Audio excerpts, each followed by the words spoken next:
Seguimos con vos, 89.9. Ahí lo tenemos en línea al doctor Julio Devido. Básicamente le vamos a preguntar cómo está él. Digamos, ha pasado situaciones realmente complejas, difíciles. Y bueno, pero él no deja de ser un hombre político. Ya estamos en el aire, Julio. Oscar Orqueras hoy junto a Sergio Rosso. ¿Cómo le va? Oscar Ortiz, Sergio Rosso. Muy bien, a usted y, bueno, y a toda la audiencia. Gracias por atendernos. Muy amable, Julio, muy amable. No, gracias a ustedes por llamar. ¿Cómo está en lo personal, sin pedirle detalles, pero anímicamente? ¿Cómo va su vida personal, Julio? Estamos bien. Tengo un grupo familiar muy consolidado, así que estamos bien. Obviamente, el hecho de no estar retenido ayuda muchísimo, más allá de la cuestión de la persecución. Pero esto ya es un tema que ya ha pasado tantos años que lamentablemente se va haciendo carne. Claro. Tanto el caso mío como los otros compañeros, algunos que siguen todavía detenidos en los institutos penales y otros compañeros que tienen domiciliaria, ¿no? Como el caso de Elía, de Vudú y de Milagrosara. Julio, pero bueno, ¿se sigue sintiendo perseguido, Julio? ¿Se sigue sintiendo perseguido? No, es que me siento, estoy claramente. El lawfare no es solamente un esquema de persecución local. Si bien el lawfare ha cambiado de modalidad, claramente, en Argentina estas cosas muchas veces tardan en llegar.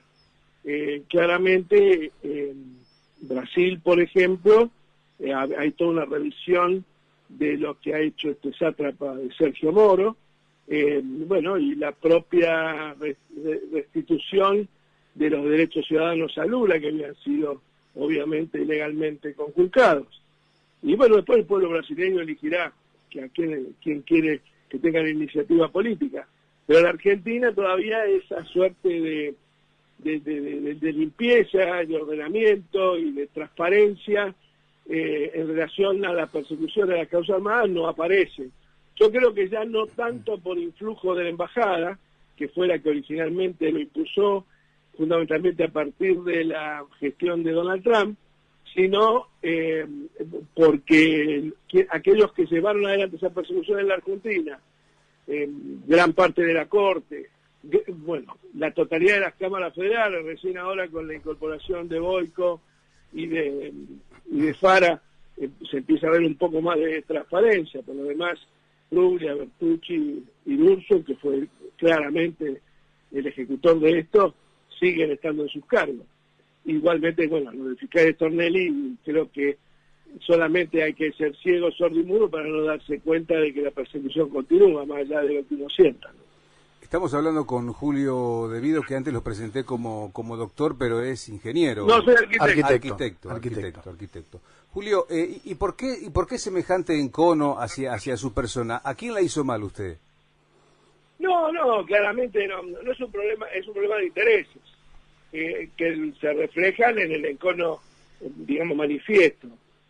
Claramente la recuperación del correo, de aguas argentinas, de YPF, de aerolínea, del espacio radioeléctrico, y por supuesto de que teníamos preparado ya toda la tarea para concluirla recuperando del Norte y del Sur, que lamentablemente por disensos internos dentro del propio gobierno no se pudo concretar en el 2014, o la recuperación como teníamos previsto en el 2021 de la hidrovía, una vez que finalizara el contrato de concesión, porque en ese momento teníamos muchos frentes abiertos, y en realidad en términos técnicos contractuales en relación a la parte que me tocaba llevar adelante en ese momento, no significaban un agravio al contrato firmado.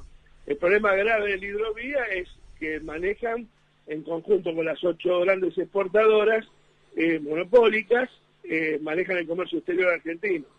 Y claramente hasta que ese comercio exterior no esté restituido integralmente al Estado, sobre todo en un país en condiciones que ya ni emergentes somos, porque ahora nos llaman Standard One, algo parecido, una economía emergente requiere de un manejo muy serio del comercio exterior, y cuando los niveles de riqueza, de pobreza superan el 50%, evidentemente es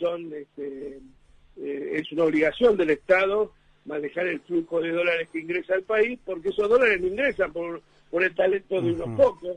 Esos dólares ingresan por el trabajo de los 46 millones de argentinos, es parte de la riqueza nacional que debe ser sí o sí administrada por el Estado. Bueno, toda esa situación en ese escenario, junto con Amado, con Milagro, que se opuso a las fuerzas feudales de Jujuy, o el mismo Delía, o el caso de Amado Vudú, o el de Fernando Esteche, bueno, Amado restituyó las AFJP al manejo del Estado, que fueron muchos millones de dólares que se incorporaron al patrimonio nacional y por ahí se recuperó lo que era el patrimonio y los recursos de todos los jubilados, entre los cuales me cuento ahora. Julio. Así que, creo que no fue a leccionar para que a nadie se le ocurra hacer lo que hicimos nosotros.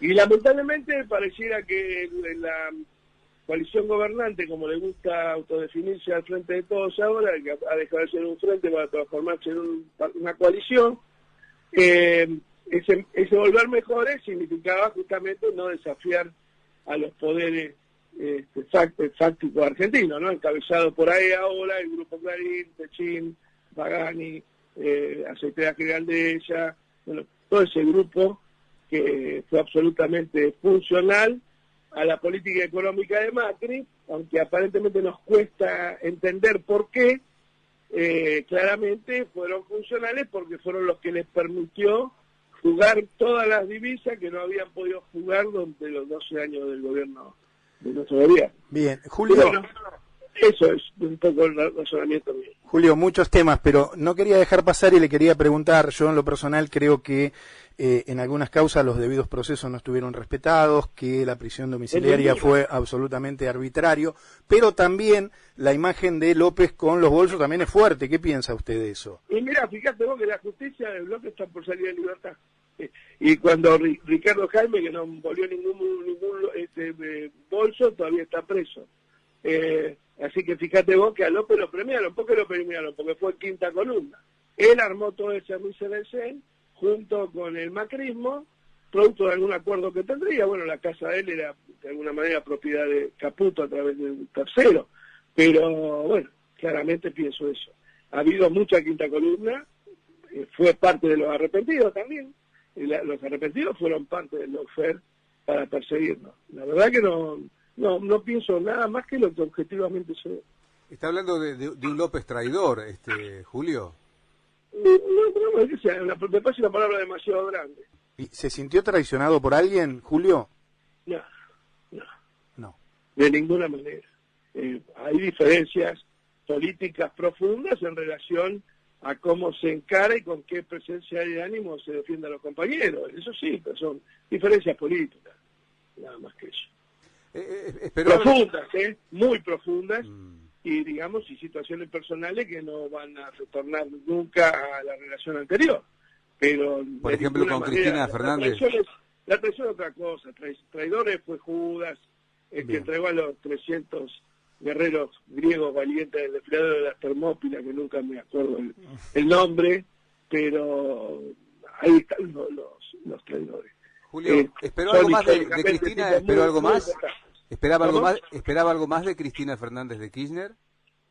No, yo no espero nada de nadie, simplemente la historia nos va contando las actitudes y los gestos, y espero de mi familia, de mis amigos más preciados, pero te diría más que nada del grupo familiar, pero después no, de lo demás no, simplemente evalúo conductas y en función de eso tomo actitudes personales, y obviamente desde el punto de vista político ejerzo mi crítica con la dureza que me parece corresponde en un momento tan difícil como estamos viviendo, y fundamentalmente en donde vemos que el legado de Néstor Kirchner está siendo violentado, ¿no?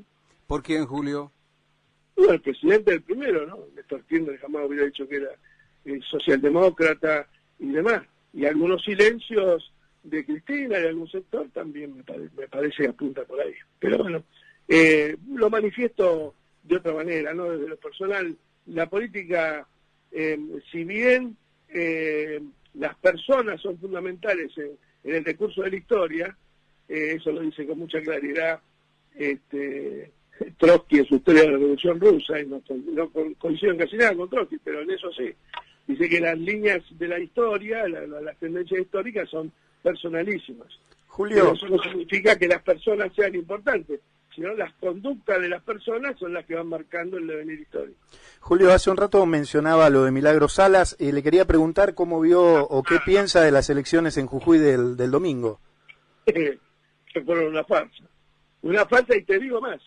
En esto te digo, soy menos crítico de Morales que de la vergonzosa actitud del peronismo jujeño, vergonzosa, declinante, obsecuente, absolutamente subsumido y dirigido por el moralismo, que no es ni más ni menos que el frente que es Juntos por el Cambio, ¿no? Julio, yo pensaba... Y me parece muy reprobable, y que las conductas de Morales son producto de la inconducta del gobierno, que debió ser nacional y popular, y que debió haberla liberado inmediatamente a Milagro, como a todos nosotros, de esta persecución, porque, digamos, vos dijiste ante alguna de las causas, todas las causas fueron armadas, todas. Inclusive la de López fue armada por quienes los llevaron a hacer la payasada que hizo, y que lo llevó a una suerte de impunidad, porque ahora, pocos meses más, va a estar en libertad. Y yo no objeto eso, que es parte del Estado de Derecho. Lo que no es parte del Estado de Derecho es la persecución contra todos nosotros, y la cárcel que tienen algunos compañeros como Kiabi y Jaime, y por supuesto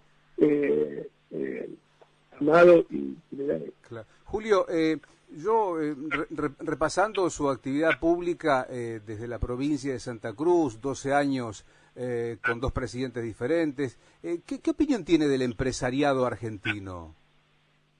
No, yo mirá, lo mismo que te decía de Morales, los tipos se manejan y se conducen de acuerdo a la presencia política del Poder Ejecutivo de turno. Cuando estuvo Kirchner logramos muchas cosas con ellos. Se pudieron, me refiero, acuerdos que permitieron que la Argentina tuviera superávit gemel y demás, pero en el momento que había que endurecer, Kirchner ponía lo que había que poner sobre la mesa, endurecía la posición. Mirá si Kirchner iba a anunciar la recuperación del correo, y a los 3 meses decía, no, la verdad que los presidentes van a aplaudir. Imagínate, cuando digo que estamos violentando el legado de Kirchner, el legado histórico de Kirchner, mirá lo que te estoy diciendo. El ejemplo de Vicentín creo que es el más claro y contundente, ¿no? ¿Se tendría que haber profundizado lo de Vicentín, Julio? No, a ver, yo, ¿qué te digo? A grandes males, grandes remedios. Néstor Kirchner asumió, la Corte se le paró de mano, el doctor Nazareno, ahora extinto, y dijo que había que devolver los dólares depositados, y Néstor Kirchner le pidió la renuncia, dijo que no tenían estructura ni presencia moral en la Argentina para llevar adelante que el día siguiente empezaba el juicio político. Bueno, renunciaron todos. Esto es lo que no estoy viendo que sucede ahora. Entonces, con el empresario argentino se pueden hacer muchísimas cosas. De hecho, nosotros hicimos satélite, está bien que también una empresa del Estado, pero en muchísimas partes nos llevan adelante pequeñas y medianas empresas.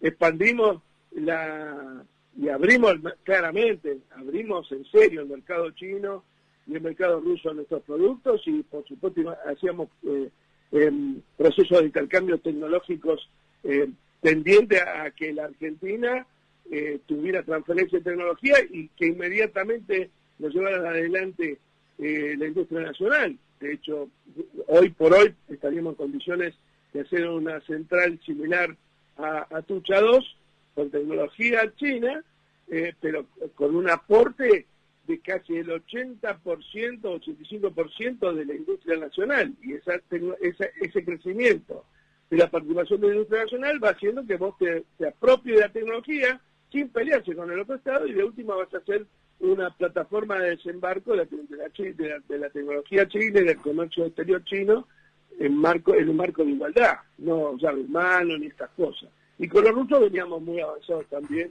en una central nuclear de potencia. de uranio enriquecido. Claro.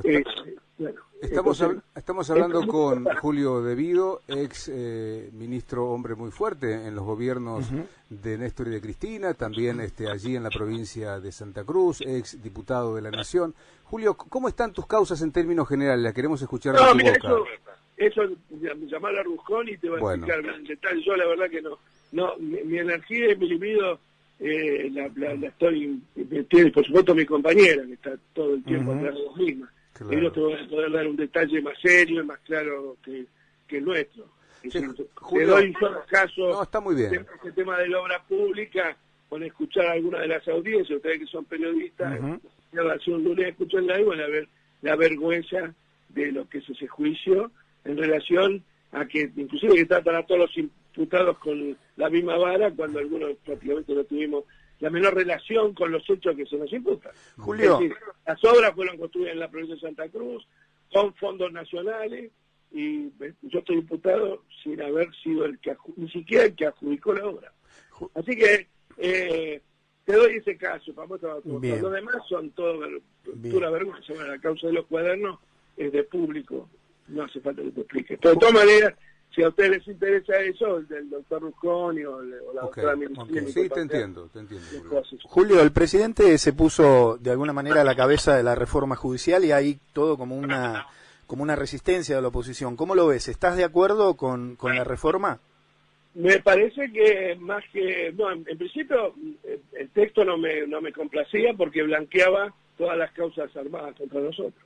Esto, inclusive contra su propia vicepresidenta, creo que el artículo 12 de la ley, o 42, no recuerdo el número, pero me parece que es un tema que da para analizarlo y ver por qué está demorado y retrasado. Me parece que no está en las manos, ni tampoco la enjundia y el entusiasmo del Ejecutivo en llevar adelante un proyecto de ley. Vos sabés que el Ejecutivo tiene poder político, ese poder político se manifiesta en hechos, se manifiesta en apoyos o no apoyos a distintos gobernadores que te van permitiendo conseguir los consensos necesarios para llevar adelante la reforma. Mi opinión es que fue una pantalla, como lo de Vicentín. Bien.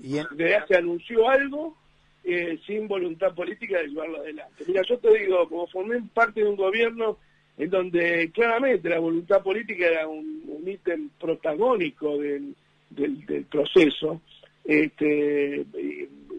yo te puedo decir que también nosotros no éramos tipos brillantes, pero que teníamos ganas y fuerza y lo que teníamos que tener para llevar adelante las cosas, sí. Y bueno, me parece que hay una ausencia absoluta. Bien, Julio. El principal impedimento para que haya una reforma judicial lo plantea el propio Ejecutivo, porque no podemos esperar solamente que el bloque del Congreso, de la cual uno de los presidentes, en el caso de Máximo, es uno de los principales perseguidos también, sea responsable del parate de la ley. Bien, en ese sentido. Si no lo apura, si no lo gestiona, si no lo acelera, si no impulsa, no va a salir nunca. Julio, en ese sentido, el cambio de ministro Soria, ¿lo ves positivo? ¿Ves que hubo algún cambio? Y yo te pregunto a vos viste algún cambio? Más allá del discurso previo. Qué rápido que sos, Julio, Qué rápido que sos, Julio, sí. Bueno, yo quería que me lo respondas vos, pero... Es todo tan obvio, amigo, todo tan obvio. Bien. Julio, tenés un olfato que lo siento intacto. Contame algo de Guzmán y de Culfas. No, mira, Culfas ni siquiera ayudaba en su momento a Felisa Michel, y era un funcionario, yo lo conocí con otra jerarquía. Ahora, y me parece que hace el pulvito. ¿Viste lo que hacía Maradona cuando era chiquito? Que antes de los partidos hacía 200 piques con la pelota, 400 cabezazos. No veo este es un gobierno que vino para transformar el desastre que nos dejó la peor etapa que tuvo el neoliberalismo en la Argentina, y no veo que haya impulso. Guzmán es un chico que vino de Estados Unidos, jovencito, formado por Stiglitz. Yo la verdad que me hubiera gustado tener un economista formado en el yunque de Kirchner, que era abogado, pero creo que fue el mejor economista, el mejor administrador público que yo he conocido y que seguramente habrá por mucho tiempo, ¿no? Nada lo encandilaba si no resultaba en un beneficio para lo que él administraba y para el tutelar a quien defendía, que era la gente. Julio, el tema de la pandemia, de las vacunas, ¿esto retrasa el desarrollo de la Argentina o crees que sin pandemia Argentina hubiera estado en este camino hoy donde falta un poco más de laburo, los precios, la inflación? Mirá, hablar de la pandemia es muy difícil porque yo veo inclusive los propios infectólogos, no quiero poner a todos en la misma bolsa, pero en general son en general son discursos de resignación y en algunos casos de improvisación. Dicen cosas que después no se verifican. Nadie puede dudar, más allá de los problemas que tiene últimamente Ginés, que era un buen sanitarista, tal vez uno de los más importantes que tuvo la Argentina, para el plan remediar y demás. Y en su momento dijo que no iba a llegar acá. Yo no lo puedo criticar por eso, porque la verdad que lo hizo de buena fe, porque era algo nuevo. De hecho, en España vemos partidos con público, y ayer en Mallorca hubo una explosión, 5.000 casos, 5.000 aislados, por aparentemente por un viaje de estudio. Egresados, sí, pibes egresados. Bueno, sí. El Reino Unido no pudo hacer el Free Day que quería hacer Johnson. ¿Por qué? Porque viene al galope tendido la tercera ola de la cepa delta y de la sudafricana, tiene muchos problemas ellos también. Y acá estamos recién, Estados Unidos tiene el 70% de la población con 2 dosis, y acá tenemos un 38 con una. Sí, estamos atrasados. Yo no le he hecho culpa a ese gobierno, es algo nuevo. La Argentina está en una condición de enorme fragilidad económica y en su condición de deudor, no solamente al sector privado, sino al sector público internacional a través del Fondo Monetario, le genera una enorme dificultad, claramente.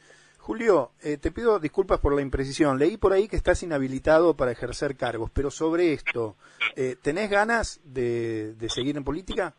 Mirá, no hay ninguna sentencia firme todavía. Bien. De todas maneras, obviamente, estamos en un problema muy grave de ¿cómo se llama?, de estigmatización. Uh-huh. Hay una suerte de muerte civil ocasionada no solamente por la justicia, sino por todos los aldáteres. Fíjate que días pasados le declararon falta de mérito a Daniel Santoro, que fue fíjate, el libro El mecanismo que escribió, fue uno de los máximos estigmatismos que hubo contra mi persona. Uh-huh. Y es todo falso, todo mentira, y además me retan mal. Pero bueno. Julio, ¿cómo te informás? ¿Qué lees? ¿Qué mirás? No, estoy leyendo mucho a Gramsci, a Portelli, el tema de los bloques históricos me interesa mucho, a Perón todo el tiempo, conducción política y algunos otros de la obra del pueblo, la comunidad organizada, el modelo argentino, varias cosas que son... sí, Julio, ¿estás bien anímicamente? Hay que tener refrescada habitualmente, y trato de hablar con los compañeros dentro de lo que se pueda, pero tampoco quiero complicar las cosas, ni complicar a nadie con mi presencia, porque realmente creo que además estoy convencido de que tiene que haber un recambio generacional importante, uh-huh, fundado en un cambio de actitud, digamos, del permisivismo ante el modelo neoliberal y la claudicación ante lo que nos van imponiendo todos los días. Hoy, anímicamente, ¿cómo estás, Julio? No, muy bien. Qué bien. Muy bien, dando la batalla contra la estigmatización que me hicieron. De todas maneras, lo mío en política fue como dijiste, 24 años al lado de dos personas de un monstruo como fue Néstor Kirchner y después de Cristina, dos personas que han dejado sin duda huella en la historia argentina, y el devenir histórico, por eso el ataque fue tan virulento. El devenir histórico se presenta complicado porque creo que no estamos acertando en la manera de reivindicar lo hecho, invisibilizándonos a nosotros, siéndonos cómplices de la estigmatización de los compañeros, no mostrando las obras, reinaugurando obras que nosotros ya inauguramos, que no me parece mal y es legítimo que alguien vaya al Rojo, por ejemplo, el Centro de Medicina Nuclear de la Ciudad de Buenos Aires, y no diga esto se hizo durante el gobierno de Cristina, cuando debido era el ministro y fulano de tal era el presidente de la Comisión de Energía Atómica, fulano de tal, y demás, hay un ocultamiento y una negación de nosotros. Volver mejores es negarlo, y al negarlo nosotros, niegan lo que nosotros hicimos, pero nosotros no dejamos grandes libros escritos de la gestión, lo que sí dejamos hechas muchísimas obras, que fueron ocultadas, destruidas, como la usina de Río Turbio, no hay ninguna denuncia que esté avanzando contra los responsables de eso, que fueron el senador Costa y Omar Seidán, que fue el interventor, el yacimiento carbonífero. Hay toda una política de ocultamiento y de hacerse los chanchos rengo ante los desastres que llevó adelante Macri. Para cerrar, Julio, desde ya agradeciendo tu tiempo, la franqueza para las respuestas, ¿algo que quieras decirnos como cierre? No, agradecerles la posibilidad de expresarme y trato de no ir a lugares comunes, simplemente agradecerle a ustedes y a la gente que está sufriendo las consecuencias de la tormenta neoliberal, que no se resigne, que pelee por lo suyo, que tienen más derechos que asistir a un comedor de emergencia, que tienen derecho a tener un trabajo digno, que le va a permitir tener una familia conformada y que eso va a permitirles vivir más seguro. Que den la pelea por eso y que escuchen a aquellos que llevan adelante y formulan esas políticas.